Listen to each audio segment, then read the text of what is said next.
Boro fans, it's Joe from Boro Fan TV, and this is the preview for the upcoming game on Saturday the 21st of August with a 3 PM kick-off as the Boro take on Derby County in the Skybet Championship at Pride Park Stadium.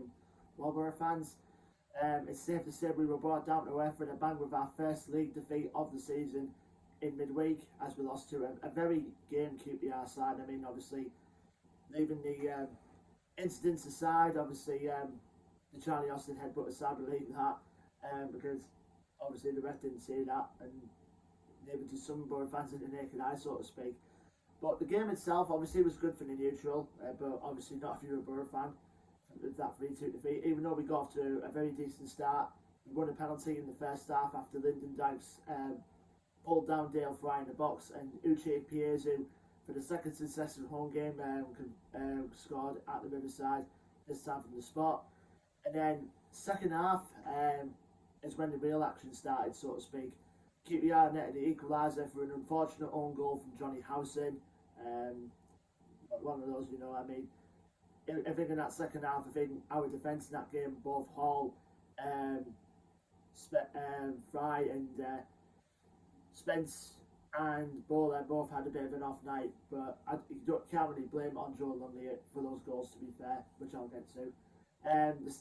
Obviously, at 1-1, QPR were then reduced to 10 men after Moses Odebajo was sent off for a second bookable offence, and then after that, it all just propelled, to so to speak, for the Borough. I mean, even though QPR were down to 10 men, you would expect to make the man advantage count, and for some reason we didn't, and we allowed QPR back into the game, which obviously a goal which obviously Lumley could have stopped, but for some odd reason it went past him from Lyndon Dykes to convert to make it 2-1, and eventually we got an equaliser about 10 or so minutes after that, and Matt Crooks, another one in his second successive home games, nets in the back of the net with a good finish as well. And then QPR's best player on the field in that game was Chris Willock, and obviously he converted the chance to make it 3-2, and then after that we just couldn't capitalise on the man advantage, even with 10 minutes of added on time. And I mean, it was obviously, from what I was watching, it was frustrating to watch, but at the end of the day, Boro fans, it's only early days in this season so far. We've only played like 3 league games in the season, not counting the one we had in the cup, and the record, speaks for itself. Winning 1, drawn 1, and lost 1. I mean, it's only early days. I mean, what can I say? I mean, we're going up against a team on Saturday that pretty much have the same record, which I'll get Derby in a sec. Now, obviously, we had news on the transfer front as I'm recording this on the Friday, and that's we completed the deal for the young winger Toyosi Olasanya. He's coming over from National League South Side, Billericay Town, on a 2-year deal, and he's got connections as well, because he's a good friend of Isaiah Jones as well. So it'll be good. Obviously, he'll probably nurture him along into the first team from the get-go, really. Obviously, he won't be available for the game coming up on Saturday, but it's good to see another body in the camp, you know what I mean? And obviously, we're possibly having 2 more, possibly coming in as well. Obviously, Andras Spora, the Slovenian international striker, possibly coming in from Sporting Lisbon. This one was looking like a season-long loan by the looks of things, and hopefully, he'll be coming in somewhere, before the Blackburn game coming up on the 28th. And also as well, we've apparently, as I'm recording this, we've also agreed a fee with Dutch side Herenveen for highly rated Dutch winger Mitchell van Bergen. From what I've heard, he's quite good. For 21 years old, he's already made 100 appearances in the Eredivisie already.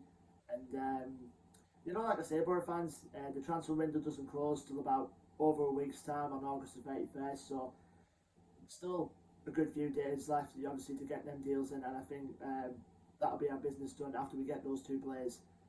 That'll be, the deal's completely done. Going at this game, obviously, no new injury worries for us. Obviously, we've still got Marcus Tavernier, Marcus Brown, and there's another one I can't remember. Duncan Watmore.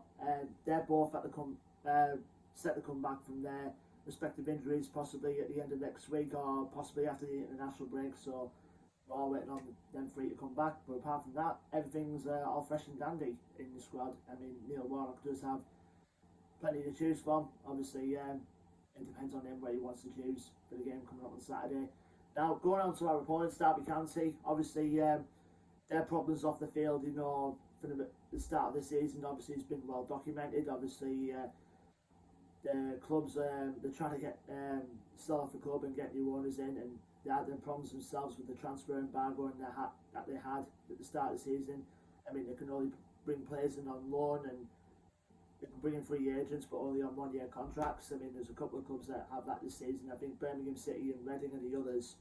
I mean, it's obviously tough, obviously, for the manager like Wayne Rooney, who's obviously going into his first full season now as Derby manager, and going into this game as well. And obviously, like I said, they're going into this game with the same record as us as well, winning one, drawn one, lost one. Last game out for them this past weekend, they got their first win of the season, which is a 1-0 victory away at Hull City.